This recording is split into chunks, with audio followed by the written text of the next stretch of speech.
One of the surprising things I discovered in this series is that Madonna has shockingly highbrow taste in movies. You wouldn't have guessed that from her grotty, low-budget directorial debut, Filth and Wisdom, but that has to be seen as just a trial run, a warm-up for something more ambitious. But few would have imagined how high she would aim with her follow-up. Some people called it the greatest love story of the 20th century. The king who gave up his throne for the woman he loved. The second movie she directed was W.E., a high-toned, prestige costume drama about the famous true story of Wallis Simpson, the woman for whom King Edward VIII famously gave up the throne. You may remember this historical figure for her brief but pivotal role in the Oscar-winning The King's Speech, where she was portrayed as basically a Nazi-loving slut who slept her way to the top and manipulated the stupid, lazy asswipe King Edward into abandoning his responsibility to his country and forcing Colin Firth to step up and do the job that Edward should have been doing instead of banging his vulgar, useless harlot of a wife. It's not a sympathetic portrayal, is what I'm saying. Perhaps it is unfair to her. Certainly that's the opinion of Madonna, who has always been fascinated with scandalous women in history. And so, just a year after The King's Speech, Madonna directed a second movie, one that would set the record straight about the Duchess of Windsor, Wallis Simpson. Now the truth would be told, and the whole world would understand all she gave up and withstood to be with the man she loved, and why she deserves our love and respect. I mean, unless the movie gets immediately destroyed with negative reviews. What are the odds of that happening? To a movie by Madonna, filmmaker of our time. It couldn't possibly happen. There's absolutely no way that this film wouldn't be a roaring success. Why, the idea of this movie failing is just laughable. I'm laughing right now thinking about it.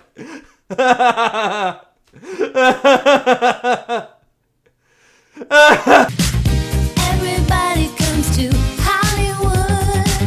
They're gonna make it in the neighborhood. Okay, well, obviously the reason this movie failed was that awful title. Like, how do you even pronounce that? Is it W-E or just we, W/E? And what does it even stand for? Sweet. Wallis and Edward, silly. Yeah, when couples go by their initials, they're supposed to use an ampersand. W-E. Looks like it stands for whatever, which was the response of audiences and critics alike. No one wanted this, which is why a movie that cost $28 million to make only ended up making $0.8 million in return. So what went wrong? Okay, first off, for some ridiculous reason, this is only half a biopic. The other half is about some fictional, bored rich housewife in modern times. I have no idea why, because it is so not interesting, and it slams back and forth between these two stories at random intervals with absolutely zero rhyme or reason. I guess Madonna thought we needed to see the story through the eyes of a spoiled rich woman playing groupie with history. As if this movie wasn't already a spoiled rich woman playing groupie with history. Anyway, her name is Wally. She was named for the Duchess, and like the Duchess, she's in an unhappy marriage. She spends most of her time at an auction house looking at Wallis Simpson's personal effects. She meets a security guard, played by a young up-and-comer named Oscar Isaac, and they bond over their mutual painful experience of having co-starred in Zack Snyder's Sucker Punch. 2011 was not a good year for these actors.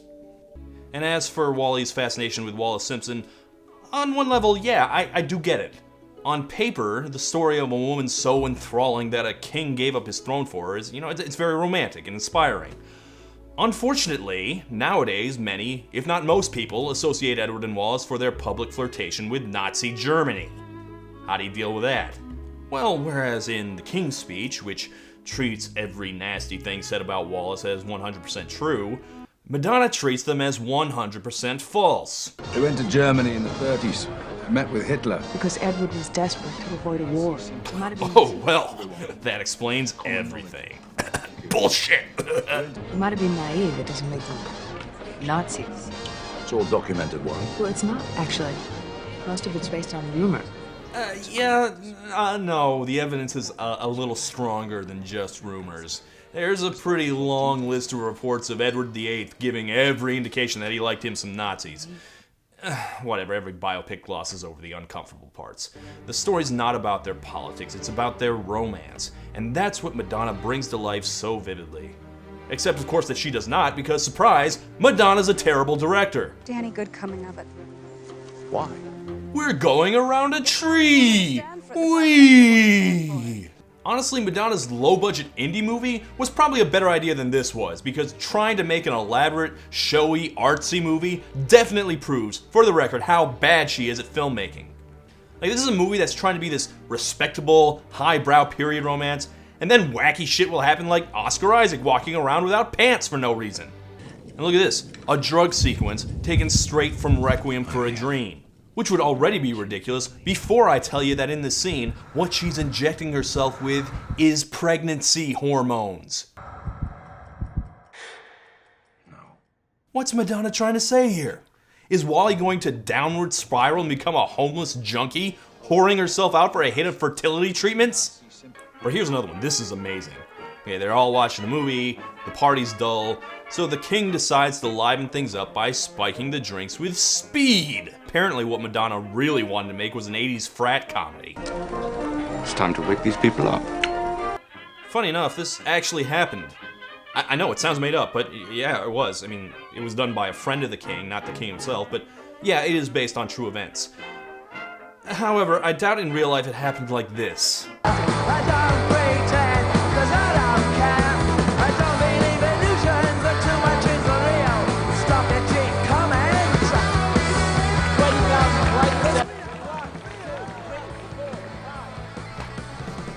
What the blazing goddamn is going on?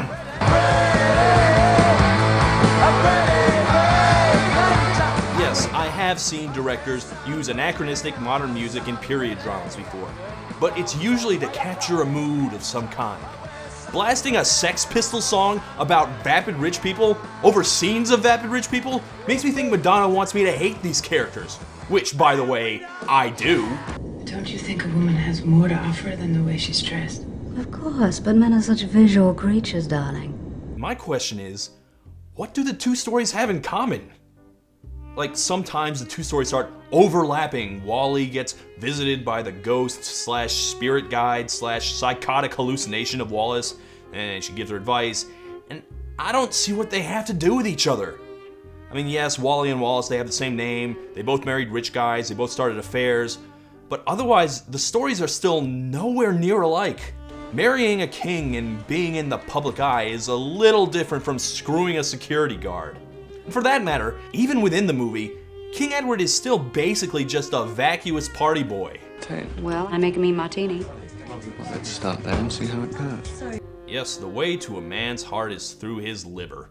And Oscar Isaac, meanwhile, is this caring, sensitive widower who plays classical music. Get down Saturday night. Basically, Wally and Wallis only really have one thing in common. Madonna films their marital problems in the most hilariously tasteless way possible. Where's my dinner? I want my food now. I waited 6 hours for you. When not the baby? I shouldn't be laughing at this. Is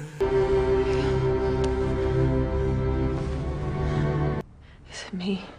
I just wish we could have sex without the constant pressure of your need to get pregnant. I never said anything about It's that. always there. Jesus Christ, Madonna, why didn't you just have him wear horns and fangs? Next lot, number 243, a collection of gloves, kid gloves, just kidding. $10,000 back in the room. You spent over $11,000 at Sotheby's. He kinda has a point. Of course. People seem to only focus on what he gave up for her. But what about what she gave up?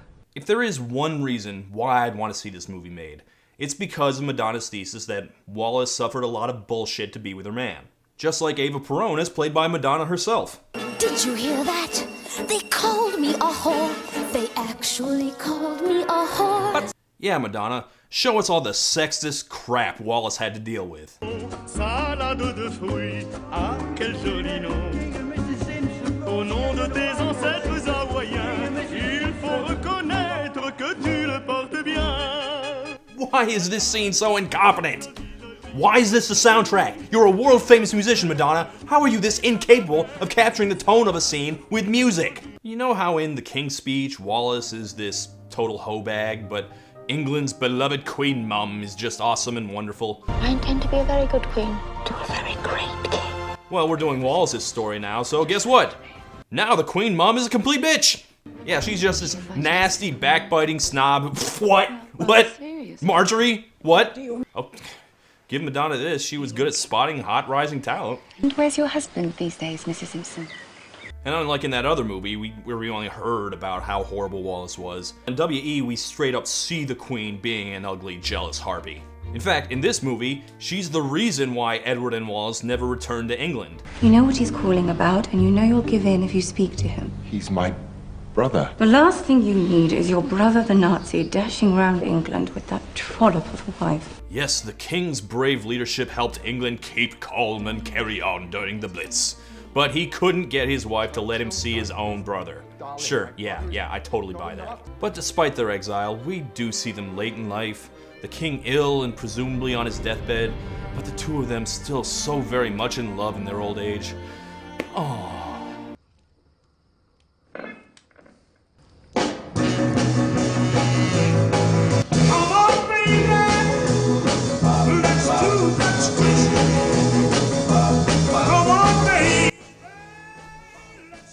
I give up. I agree, Edward. Time to slip off that oxygen mask once and for all rather than watch any more of this. And that was the last movie Madonna ever made. It did get an Oscar nomination for Best Costumes, because I guess making Wallis Simpson look like Maleficent is worth applauding. Other than that though, the movie tanked, so while Madonna may yet have more movies in her, it wouldn't surprise me if her film career were over and done with. I will of course revive this series if she makes any more, but it doesn't seem likely. But that seems like a poor send-off for Cinemadonna. Really, I want to end this series on a proper note. And so join me, won't you, as we see off Madonna's film career with one final hurrah. I have so many tales to tell. I need to change. This is the end, or the beginning, depending on how you look at it.